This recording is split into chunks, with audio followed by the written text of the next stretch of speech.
तीन दामाद की सास पार्ट 2। अब तक आपने सुना कि कावेरी जी अपनी तीनों बेटियों ईशा, मोहिनी और सुहाना की शादी तीन घर जमाई लड़कों के साथ करवा देती है। उन्हें लगता है कि ये लड़के शायद घर का कामकाज संभाल लेंगे, लेकिन उनके तीनों घर जमाई बहुत आलसी थे।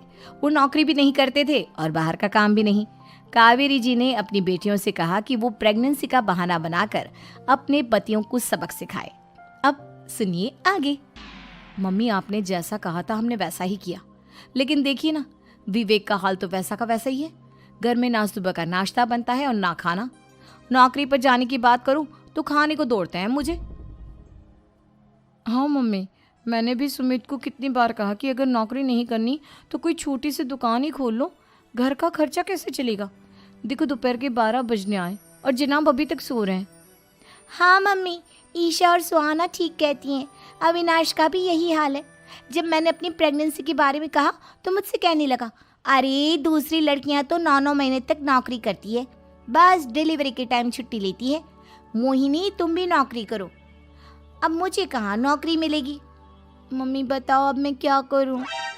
हे भगवान, क्या सोचकर घर जमाई दामाद लाई थी मैं कि मेरी बेटियां मेरे पास रहेंगी और खुश रहेंगी, लेकिन इन आलसी दामादों ने तो हमारी जिंदगी को भी प्रॉब्लम में डाल दिया है। मैं तो कहती हूँ मम्मी, हम लोग वापस अपनी जॉब पर जाना शुरू कर देते हैं। बता देते हैं इन लोगों को कि हमने प्रेगनेंसी का बहाना किया है।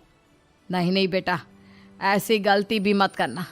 अगर तुमने ऐसा किया तो इन तीनों की आदत और ख़राब हो जाएगी। अरे आज नहीं तो कल कभी तो तुम प्रेग्नेंट होगी, तब वापस यही प्रॉब्लम आएगी। तब क्या करोगी तुम तीनों? हाँ मम्मी, आपकी बात तो बिल्कुल सही है। इन लोगों को तो सुधारना ही पड़ेगा। लेकिन कैसे? अपने बच्चों के आने की खबर सुनकर भी इन लोगों पर कोई असर नहीं हो रहा। पैसे कमाने के लिए घर से बाहर निकलना ही नहीं चाहते ये तीनों। अब मेरे दिमाग में एक प्लान आया है। तुम तीनों चिंता मत करो, उन तीनों को बुलाओ, फिर मैं बात करती हूँ। थोड़ी देर बाद कावेरी जी अपने तीनों दामादों को सामने बुलाकर अपनी बात कहना शुरू करती हैं। अविनाश, सुमित और विवेक, देखो बेटा, मैं ना तुम तीनों से बड़ा प्यार करती हूँ, इसीलिए तो तुम्हें घर जमाई बना कर रखा है मैंने। अरे मम्मी जी, सीधे सीधे कहिए ना, क्या बात है? प्यार तो हम भी आपको बहुत करते हैं। अरे मम्मी जी, आपकी इज्जत भी बहुत करते हैं। अरे भाई, आपके जैसी सास और कमाने वाली बीवी सबको मिलती है क्या? हाँ मम्मी, विवेक और सुमित ठीक कह रहे हैं। आपकी बेटी से शादी करके मेरी तो ज़िंदगी ही अच्छी हो गई है। जानती हूँ मैं, और ये भी जानती हूँ कि तुम तीनों अपने अपनी बीवियों से बहुत प्यार करते हो। बेटा, बात ऐसी है कि हमारे कुल गुरु ने कहा है कि प्रेग्नेंट होने के बाद मेरी तीनों बेटियां शुरू के 4 महीने हमारे गांव में जाकर रहेगी, जहां मेरे चाचा जी रहते हैं। अरे लेकिन क्यों मम्मी, गांव में जाकर रहने की क्या ज़रूरत है इन तीनों को? वो क्या है ना बेटा, हमारे परिवार को एक श्राप है। अगर मेरी बेटियों ने यहाँ पर बच्चा पैदा करने की कोशिश की तो उनके बच्चों को कुछ भी हो सकता है। इसलिए अब से लेकर 4 महीने पूरे होने तक इन्हें गांव वाले घर में रहना पड़ेगा। हाँ, तो इसमें प्रॉब्लम क्या है मम्मी जी? हम भी वहाँ जाकर रहेंगे, पिकनिक मनाएंगे। अरे भाई, बीवी जहाँ हम भी वहाँ। हाँ यार, आइडिया तो बहुत अच्छा है। शहर की ज़िंदगी में रह रहकर परेशान हो चुके हैं, अब कुछ दिन गांव में बिताएंगे। तुम लोग समझने की कोशिश क्यों नहीं करते?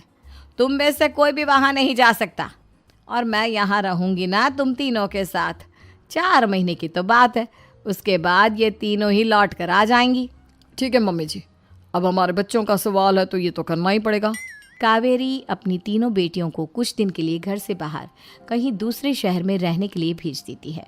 कुछ दिनों के बाद, अरे मम्मी जी, बहुत दिन से पिज्ज़ा नहीं खाया, मंगवाइए ना।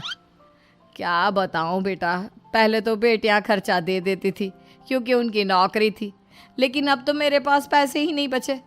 थोड़े बहुत पैसे हैं जो बच्चों की डिलीवरी में काम आएंगे। लेकिन मम्मी जी, आपकी बेटियों को वापस आने में तो अभी बहुत वक्त बाकी है।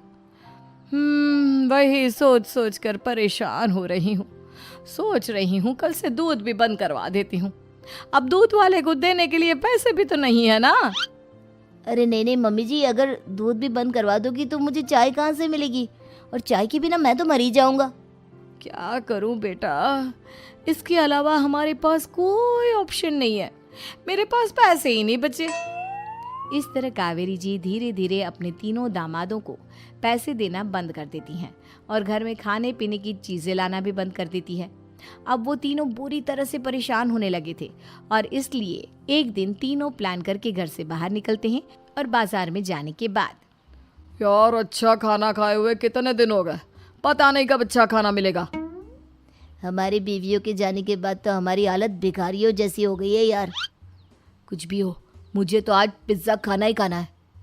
जेब में 1 रुपया नहीं है और पिज्ज़ा खाएगा, कहाँ से आएंगे पैसे? अरे देख वहाँ सामने बोर्ड पर क्या लिखा हुआ है, कंप्यूटर पर काम करने के लिए एक आदमी की आवश्यकता है। भाई मैं तो जा रहा हूँ, काम करूँगा और शाम तक पैसे लाकर आराम से पिज्ज़ा खाऊंगा। जा जा, तुझे कोई काम नहीं देने वाला, हम तो घर जा रहे हैं। चल भाई सुमित। सुमित और अविनाश वहाँ से चले जाते हैं और विवेक उस कंप्यूटर शॉप पर सारा दिन काम करके 5,000 रुपये कमा कर घर लौट कर आता है और अपने खाने के लिए अच्छी अच्छी चीज़ें भी लेकर आता है। ये देखकर विवेक और सुमित के दिल में भी कुछ पैसे कमाने की इच्छा जागती है। अरे सुबह सुबह कहाँ चल दिए तुम? मम्मी जी एक बहुत अच्छी जगह मिली है, कंप्यूटर पर काम करने के 5,000 मिले थे कल मुझे। अगर रोज़ काम करूँगा तो पूरे 40,000 की तनख्वाह। अरे वाह, ये तो बहुत अच्छी बात है दामाद जी, आपको जाना ही चाहिए। सुमित और अविनाश विवेक को इस तरह तरक्की करते देखकर परेशान हो जाते हैं और वो दोनों भी काम की तलाश में निकल पड़ते हैं। धीरे धीरे उन दोनों को भी काम मिल जाता है। अब कावेरी के तीनों दामाद छोटी मोटी नौकरी करके अच्छा पैसा कमाने लगे थे। एक दिन कावेरी उन्हें अपने पास बुलाती हैं। अरे वाह, विवेक 40,000 कमा लेता है, अविनाश 60,000 और सुमित तुम भी 40,000 के आसपास कमा ही लेते हो। कुल मिलाकर तुम अच्छे खासे पैसे कमा रहे हो बेटा। हाँ मम्मी जी, बहुत मज़ा आता है जब महीने के एंड में मोटी रकम हाथ में आती है। पूछिए मत मम्मी जी, घर में रहकर रोटी बना बना कर और तो जैसा महसूस होने लगा था मुझे तो। हाँ बेटा, तुम तीनों की बात तो बिल्कुल ठीक है और जानते हो अब तुम तीनों की पत्नियां भी वापस लौट कर आने वाली है। लेकिन मम्मी जी अभी तो उन्हें गए सिर्फ 2 महीने हुए हैं, आपने तो कहा था वो 4 महीने के बाद लौट कर आएंगी। ऐसा कुछ नहीं है बेटा, मैं सिर्फ तुम तीनों को सबक सिखाना चाहती थी कि आदमी घर में बैठकर बीवी की कमाई खाता हुआ अच्छा नहीं लगता। इस दुनिया में हर इंसान को मेहनत करनी चाहिए, काम करना चाहिए, चाहे वो औरत हो या आदमी, ताकि अपने परिवार को संभाल सके। कावेरी की बात सुनकर उन तीनों को अपनी गलती का एहसास होता है और कावेरी उन्हें सच बता देती है कि ईशा, सुहाना और मोहिनी शहर में ही कहीं दूसरी जगह रह रहे थे। शाम के वक्त उन तीनों की पत्नियां लौट कर आ जाती है और कावेरी जी का परिवार एक खुशहाल परिवार की तरह रहने लगता है।